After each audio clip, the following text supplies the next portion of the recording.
Este es el audio del libro El campo de batalla de la mente, de Joyce Meyer, narrador Mariano Frattini. Segunda parte, las condiciones de la mente. Introducción. Mas nosotros tenemos la mente de Cristo, el Mesías, y retenemos los pensamientos, sentimientos y propósitos de su corazón. Primera de Corintios 2:16. ¿En qué condiciones está tu mente? ¿Has notado que las condiciones de tu mente cambian? En un momento puedes estar calmado y apacible y en otro ansioso y preocupado. O puedes tomar una decisión y estar seguro de ella, y después tu mente se confunde en lo relativo a esa misma cosa con respecto a la cual estabas tan seguro y cierto. En mi propia vida he pasado por cosas iguales que los demás. Ha habido momentos en que parecía ser capaz de creer en Dios sin sombra de duda, y de repente había otros en donde las dudas y la incredulidad me perseguían sin misericordia. Debido a que la mente parece estar en condiciones diferentes, me empecé a preguntar ¿cuándo está normal mi mente? Deseaba poder saber lo que era normal para poder aprender a enfrentar los patrones de pensamiento anormales en cuanto se presentaran. Por ejemplo, mi mente crítica, suspicaz y condenatoria debe considerarse anormal en un creyente. Sin embargo, durante la mayor parte de mi vida era normal para mí, aunque no debía haberlo sido.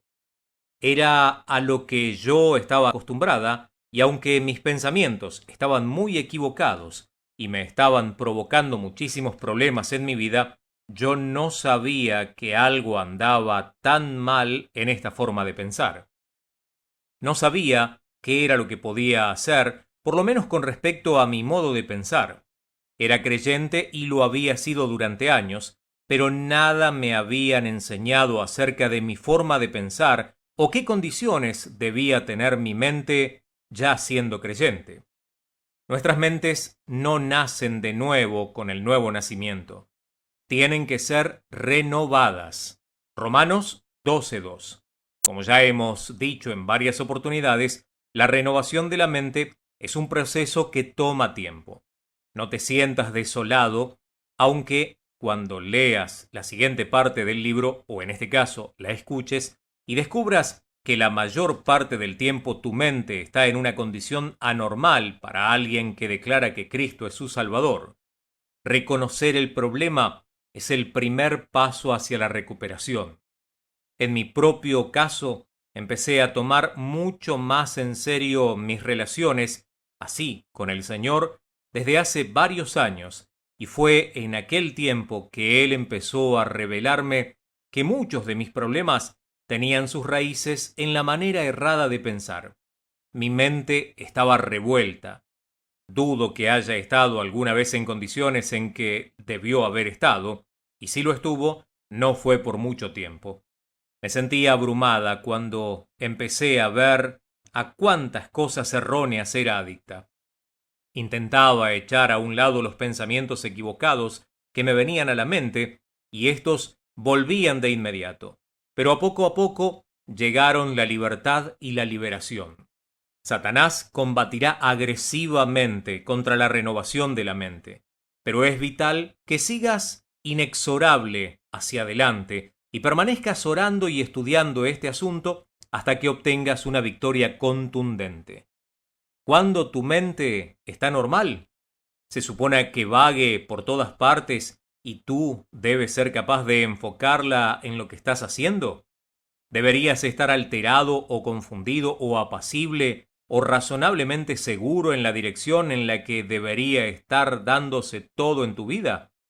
¿Debería estar tu mente llena de dudas o incredulidad? ¿Deberías estar ansioso y preocupado, atormentado por el temor?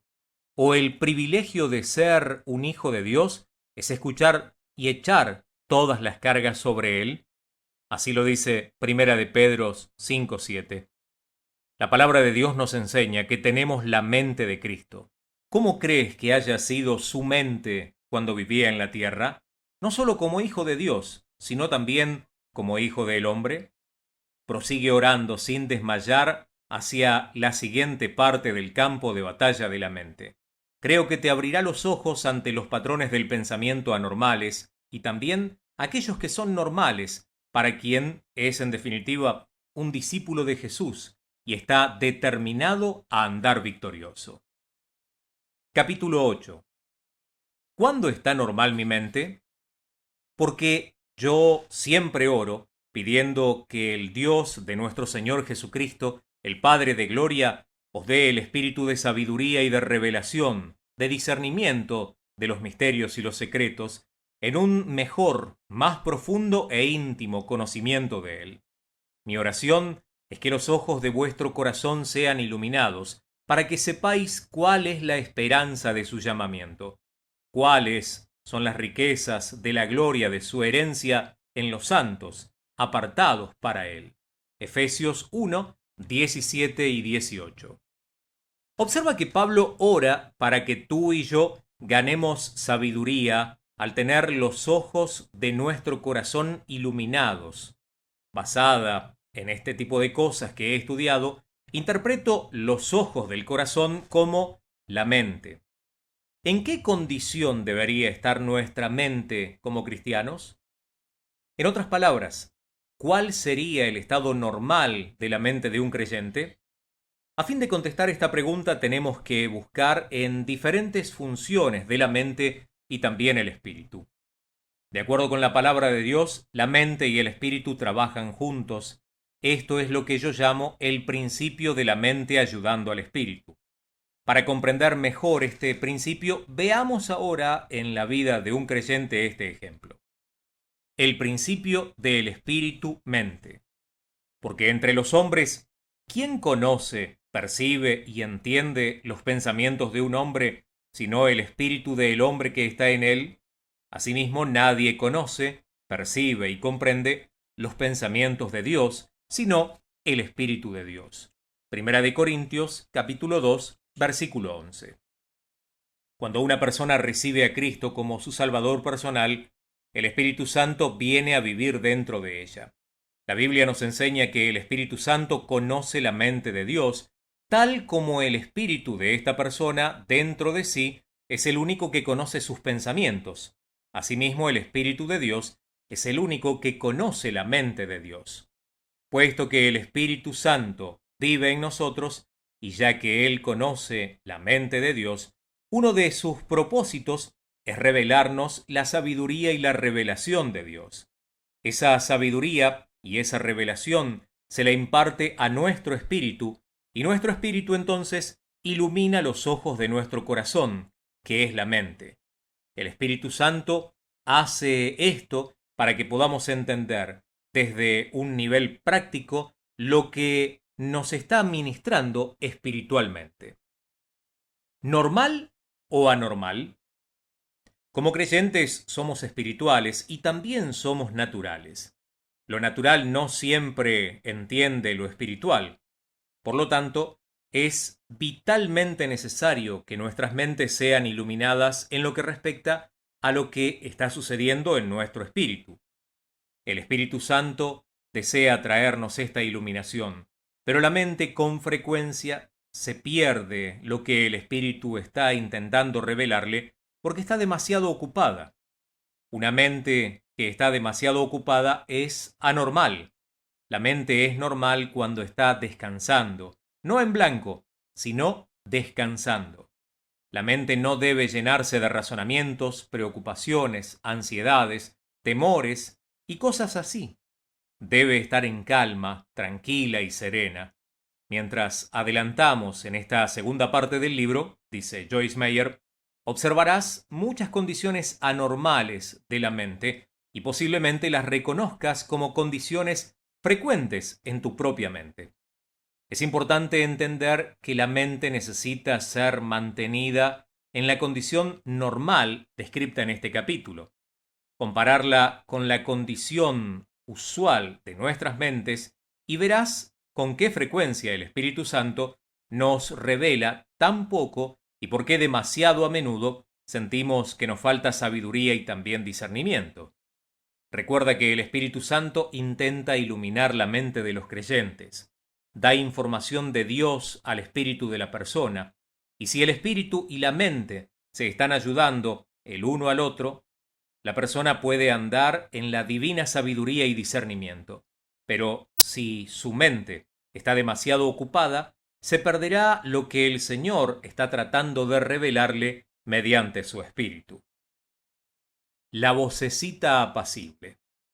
Entonces él dijo: Sal y ponte en el monte delante del Señor. Y he aquí que el Señor pasaba, y un grande y poderoso viento destrozaba los montes y quebraba las peñas delante del Señor. Pero el Señor no estaba en el viento. Después del viento, un terremoto, pero el Señor no estaba en el terremoto. Después del terremoto, un fuego, pero el Señor no estaba en el fuego. Y después del fuego, el susurro de una brisa apacible. Primera de Reyes 19, 11 y 12. Durante años he orado por revelación, pidiéndole a Dios que me revele cosas por medio del Espíritu que vive en mí. Sabía que esa petición era bíblica, creía la palabra y me sentía segura de que tal como pedía lo recibiría. Pero la mayor parte del tiempo me sentía como lo que yo llamaba una sonza espiritual, porque entonces me enteré de que no recibía mucho de lo que el Espíritu Santo quería revelarme. Simplemente esto sucedía porque mi mente estaba tan errática y ocupada que se estaba perdiendo la información que se le ofrecía. Imagínate a dos personas juntas en una habitación. Una está tratando de murmurarle un secreto a la otra. Si la habitación está llena de ruidos fuertes, aunque el mensaje se está comunicando, el que espera por esa información secreta no la oirá, simplemente porque hay tanto ruido en la habitación que no puede oírla, al menos que esté prestando una cuidadosa atención. Puede que ni siquiera se entere de que le están hablando. Esa es la forma en la que ocurre. La comunicación entre el Espíritu de Dios y nuestro espíritu sucede de esa manera. Las formas en las que el Espíritu Santo se expresa son muy suaves. La mayor parte del tiempo nos habla, como lo hizo el profeta en ese pasaje, con una vocecita apacible. Por lo tanto, es vital que aprendamos a mantenernos en una condición que nos permita oír. El espíritu y la mente. Entonces, ¿qué oraré con el espíritu por el Espíritu Santo que está dentro de mí? Pero también oraré inteligentemente con el entendimiento. Primera de Corintios 14:15. Quizá la mejor manera de entender este principio de la mente ayudando al espíritu es pensar en la oración. En este versículo el apóstol Pablo dice que él oraba tanto en su espíritu como en su mente. Entiendo de qué está hablando Pablo porque yo hago lo mismo. Con frecuencia oro en el espíritu, en la lengua desconocida. Después de que he orado así durante un rato, a menudo algo viene a mi mente para que ore en mi propia lengua. Creo que de este modo la mente ayuda al espíritu. Obra junta para, de esta manera, que el conocimiento y la sabiduría de Dios me lleguen de una forma en que yo pueda entenderla. Esto también obra a la inversa. Hay ocasiones en que deseo orar, así de esa forma me presento ante Dios para orar. Si no siento nada especial en el espíritu, simplemente comienzo a orar con mi mente. Oro por cosas o situaciones que conozco. A veces estas oraciones parecen no tener impacto, no viene ayuda de mi espíritu, parece como si estuviera luchando, así que sigo con otras cosas de las que ya tengo conocimiento. Continúo de esta forma hasta que el Espíritu Santo toma el control dentro de mí con respecto a este asunto. Cuando lo hace, entonces sé que he dado con algo sobre lo cual Él quiere orar, no únicamente algo por lo que yo quiero orar. De este modo, mi mente y mi espíritu están trabajando juntos, ayudándose el uno al otro a cumplir la voluntad de Dios. las lenguas y la interpretación. Por lo tanto, el que habla en lenguas desconocidas, pida en oración por el poder para que pueda interpretar, porque si ora en lenguas desconocidas, mi espíritu, por el Espíritu Santo dentro de mí, ora, pero mi entendimiento queda sin fruto, es improductivo y no ayuda a nadie. Primera de Corintios 14, 13 y 14. Otro ejemplo del modo en que el espíritu y la mente trabajan juntos es el don de lenguas con interpretación. Cuando hablo en lenguas, mi mente está estéril hasta que Dios me da a mí o a otro el entendimiento de lo que estoy diciendo y entonces mi mente fructifica. Por favor, ten presente, dice Joyce Meyer, que los dones no son lenguas y traducción. La traducción es un recuento exacto, palabra por palabra, del mensaje, mientras que la interpretación, una persona ofrece una comprensión de lo que se ha dicho, pero en el propio estilo del intérprete, tal y como lo expresa en su propia personalidad particular. Permíteme darte un ejemplo. La hermana Sara puede ponerse de pie en la iglesia y dar un mensaje en una lengua desconocida. Ha venido de su espíritu y ni siquiera ella ni nadie sabe acerca de lo que ha dicho. Dios puede hacer que yo entienda cuál era el mensaje, pero quizá de un modo general. Cuando me adentro en la fe y empiezo a interpretar lo que se ha hablado, hago que todos comprendan el mensaje, pero sale a través de mí con mi forma de expresar única. Orar en el Espíritu, en lenguas desconocidas, e interpretar lo dicho en esa lengua desconocida, es un modo maravilloso de entender el principio de la mente ayudando al espíritu. El espíritu está hablando algo y la mente está brindando comprensión. Ahora piensa en esto. Si la hermana Sara habla en una lengua desconocida y Dios está buscando a alguien que ofrezca la interpretación, tendrá que pasar de largo por mi lado de la mente, si es que está errática u ocupada para escuchar.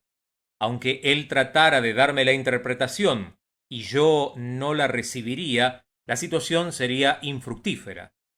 Cuando estaba recién convertida y aprendiendo acerca de los dones espirituales, oré casi exclusivamente por lenguas. Después, que había pasado ya un buen tiempo, empecé a sentirme aburrida con mi vida de oración. Cuando hablé con el Señor acerca de eso, Él me hizo saber que yo estaba aburrida porque no tenía entendimiento de lo que estaba pidiendo en oración. Aunque comprendo que no siempre tengo que entender lo que estoy diciendo cuando oro en el Espíritu, he aprendido que este tipo de oración está desequilibrado y no es el más fructífero si es que nunca entiendo lo que hablo. La mente alerta y en paz. Al de firme propósito, tanto su inclinación como su carácter guardarás en perfecta paz, porque en ti confía. Isaías 26:3. Espero que puedas ver enseguida, por estos ejemplos de tu mente y tu espíritu, que ciertamente trabajan juntos. Por lo tanto, es de mayor importancia que tu mente se mantenga en una condición normal. De otro modo, no puede ayudar a tu espíritu. Por supuesto que Satanás sabe esto, así que te ataca la mente, librando una guerra contra ti en el campo de batalla de la mente. Él quiere sobrecargar y extenuar tu mente, llenándola de toda clase de pensamientos erróneos para que no pueda estar libre y disponible para que el Espíritu Santo obre a través de tu propio espíritu humano. La mente debe mantenerse apacible, como el profeta Isaías nos dice, cuando la mente es mantenida en esas cosas correctas, estará en reposo. Pero la mente también debe estar alerta. Eso se vuelve imposible cuando está cargada de cosas que nunca tuvo intenciones de llevar. Piénsalo otra vez. ¿Cuánto tiempo tu mente está normal?